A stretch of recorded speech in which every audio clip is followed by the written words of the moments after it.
Hello, hello, and welcome back to the Fabienne Show. I'm so delighted to have you here today.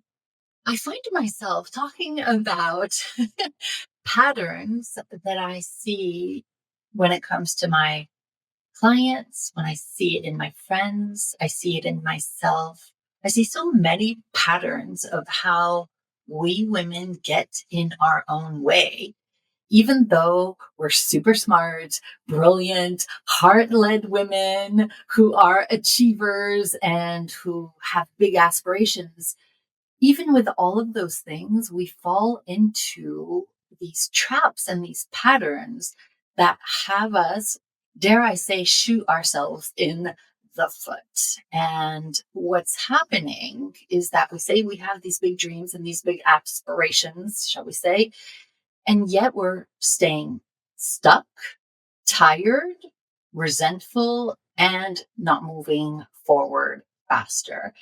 And the one pattern that I have been seeing so much in the last month, and this may not be a word that you relate to immediately, but I hope that as we unpack this episode, you will see and maybe even catch yourself being in this pattern, which is called martyrdom. I don't even know how to say it properly. Being the martyr. You may not think of yourself in that way, but ask yourself, do I often overgive in my business and maybe in my life? Do I say yes when deep down I want to say no? Do I allow people to interrupt my work, to take more than I said I would give them?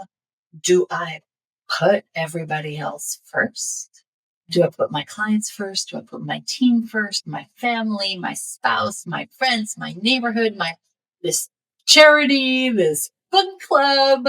Do we constantly put ourselves last after everybody else's requests and obligations, all in the name of being a good business owner, a good mother, a good woman, a good wife, a good friend, a good sister? And I've been really looking at this, especially when I'm talking to some of my wonderful clients in the Bold Heart program who are looking to get out of their stuck place and really want to get to that next big level, but they are mired in details. They are the bottleneck. And if you really peel back the layers of the onion, you see that they have over promised in every area of their life, like normal women, women at multiple six figures, moms, even in good marriages, people who we might put on a pedestal in our lives. They are acting like a martyr without even realizing it and just getting in their own way. And I just want to start by saying, I know that that word isn't something that we want to be associated with, but I also know that sometimes in our culture, the good girl is the one that we think we want to be, right? Because maybe we were taught in childhood, the good girl is, the one that we want to be. And being a martyr is not noble. No matter what you've learned in school, what your parents taught you, it's not healthy.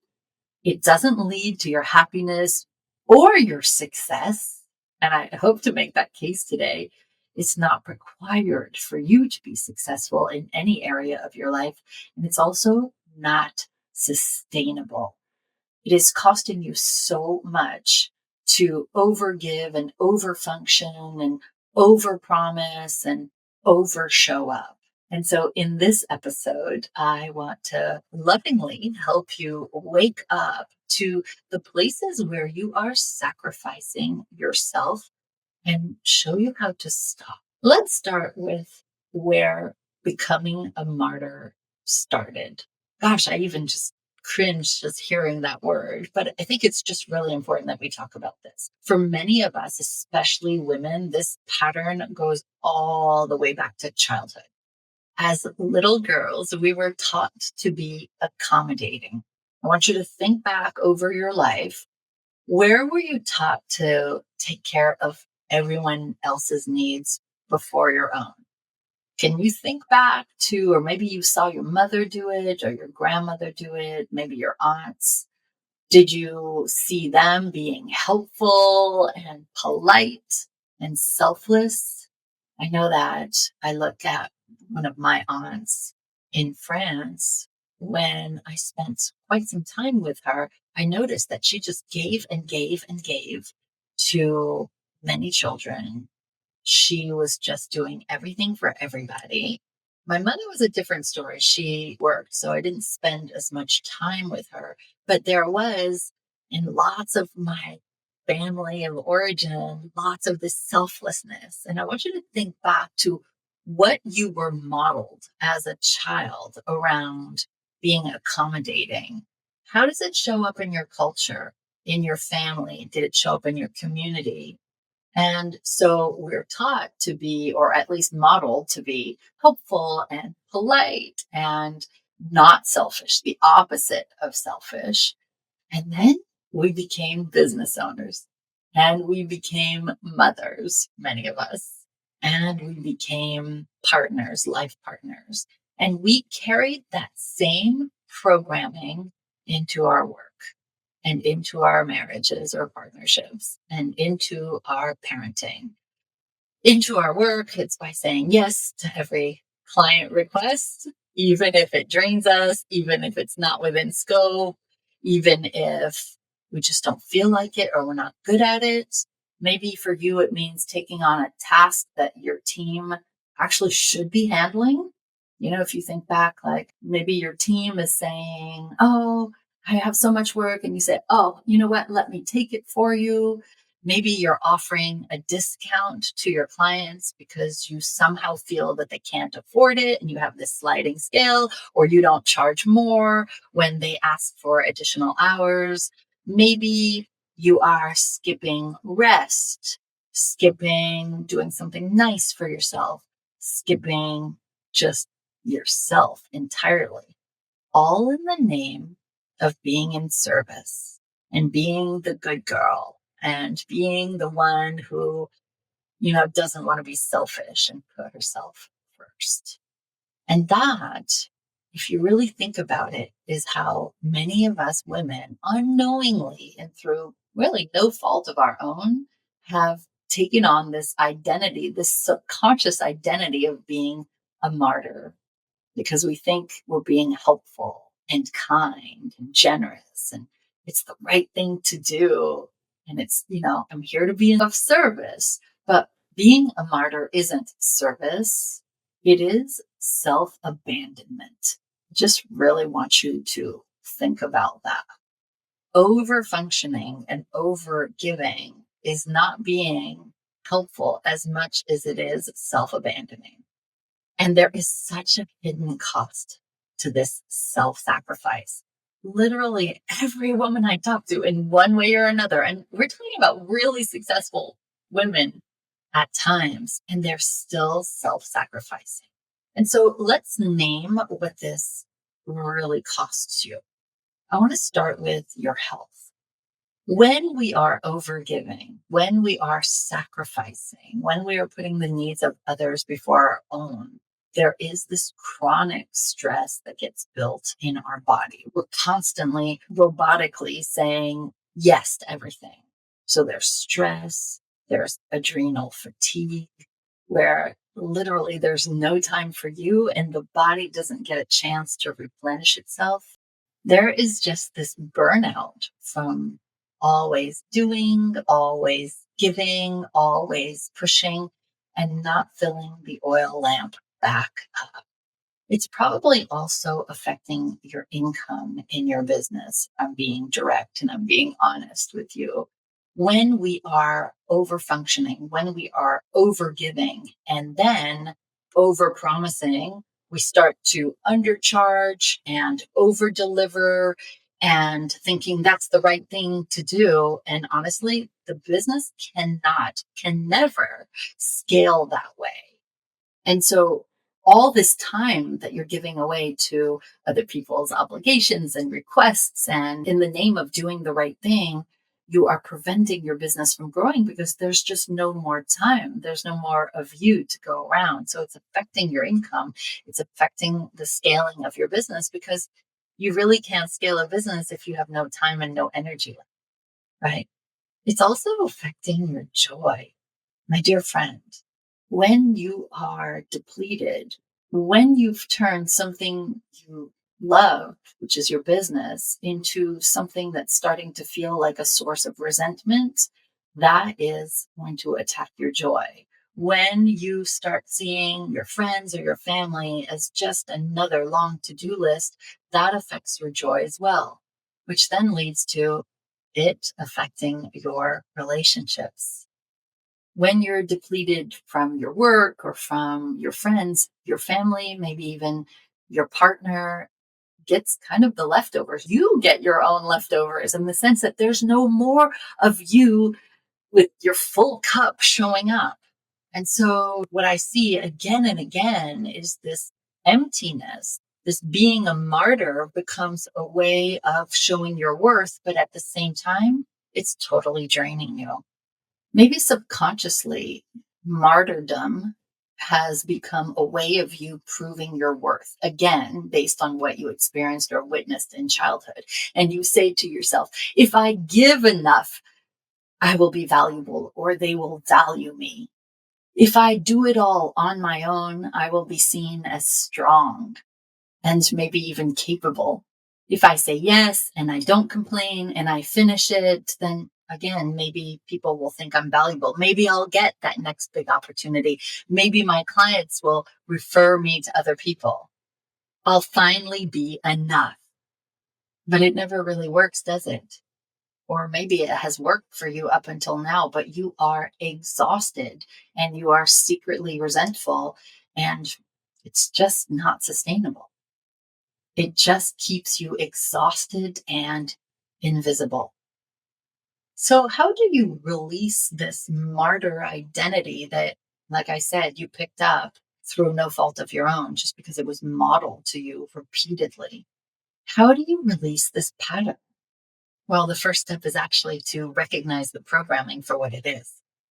Over the course of the next week, I want you to start noticing where you equate self-sacrifice with being a good person or a leader or a good service provider or a good friend or a good wife or a good mother.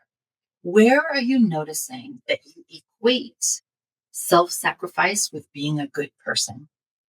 And ask yourself, where in my life am I saying yes out of guilt? In what areas of my business or my life do I deep down believe that I'm really the only person who can do this correctly? Where am I afraid of confrontation or of saying no? And with whom? And why?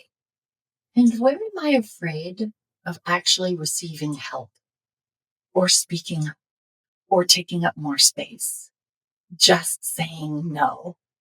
So that's step one, is just getting really clear about the programming and recognizing it. Because again, I started this podcast by saying you probably don't see yourself as being a martyr. Far from it, right? So when we recognize the programming and we catch ourselves doing it, even though we don't want to, that's the start. The second part is redefining what powerful looks like. Being powerful is actually not about doing everything. Power is about setting boundaries with kindness. Power is about delegating to those who could do it, maybe not as well as you, but could do it for you. Power is trusting that it can be taken care of by somebody else while you take care of yourself. You've probably heard me say that boundaries are an act of self-love.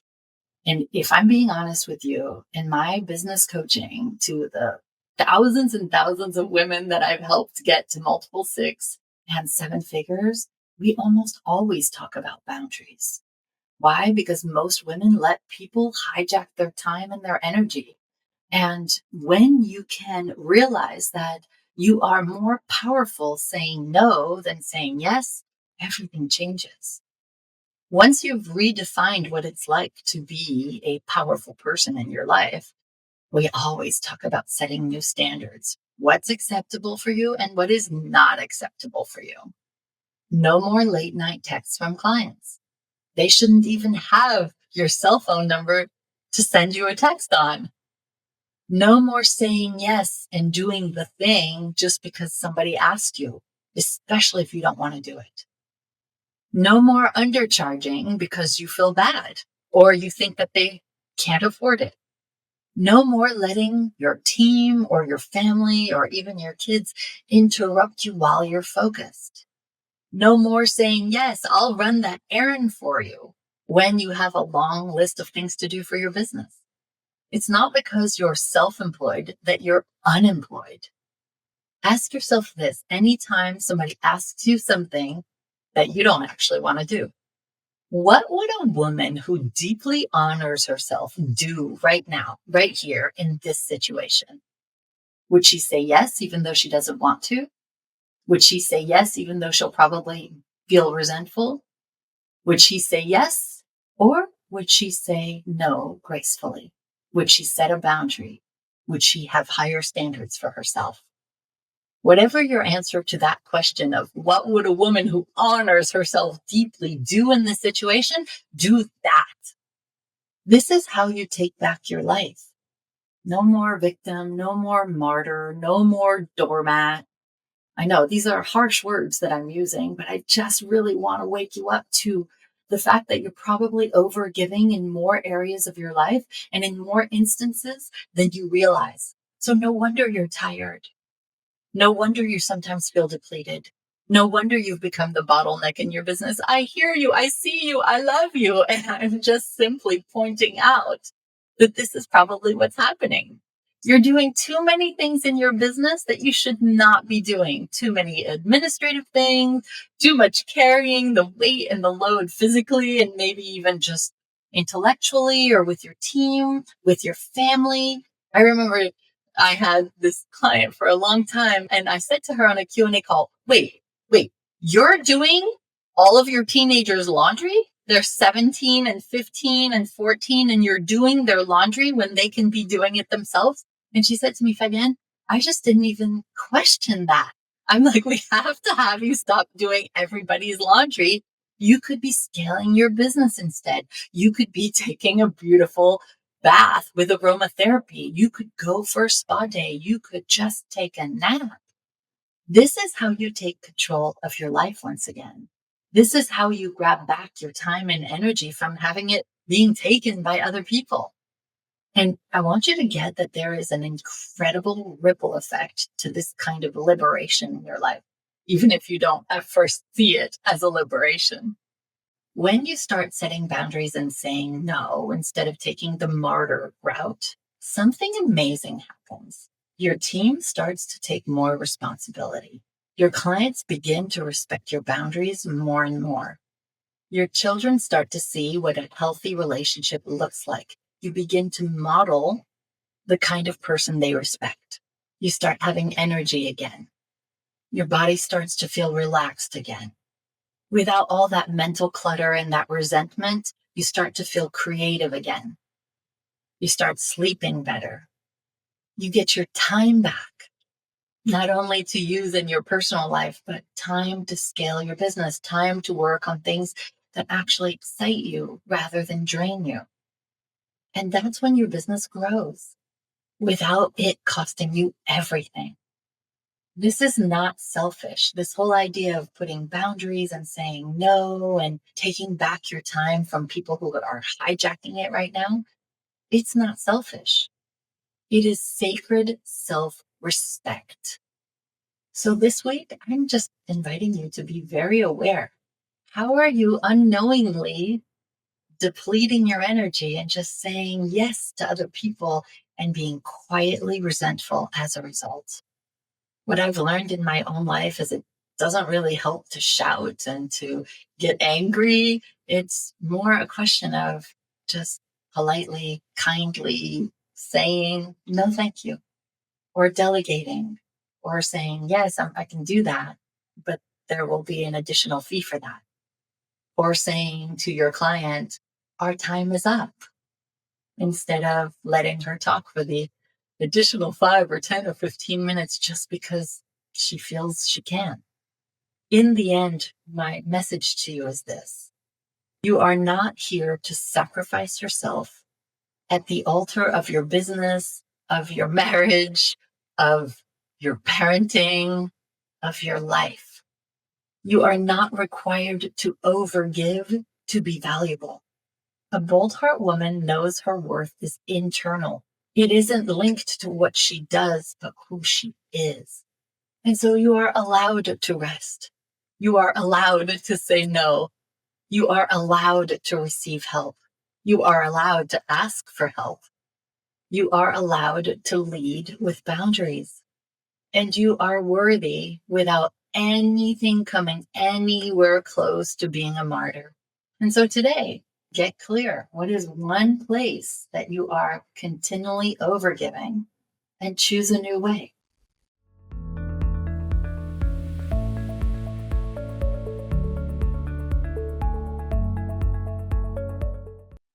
If today's episode is resonating with you, and you know that you are ready to release the old patterns of overgiving and overcommitting and being the bottleneck in your business, my book, The Leveraged Business, might just be your next step.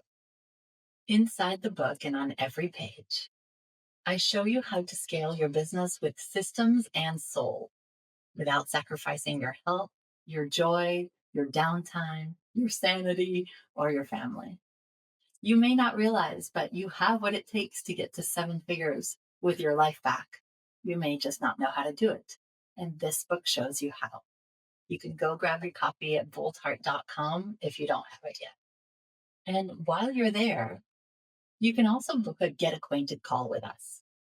We'll be happy to listen to what's going on in your business, what's working, what's not, and help you get clarity on what's keeping you stuck. Then we can help map out a personalized plan of action to get you to scale your business with your life back. And if you want to ask us what it's like to work with us, you have questions about the signature program or anything you'd like to know, just ask us on that call. We'd be happy to share all the information with you. This is about you prioritizing yourself and your success. It's about getting your needs met. No more being a martyr or a victim. It's time to put yourself first. You do not have to keep doing it alone. We are here with you, for you, and to support you to your next big chapter. One built in freedom and ease and feminine leadership. Oh, and a delicious life too.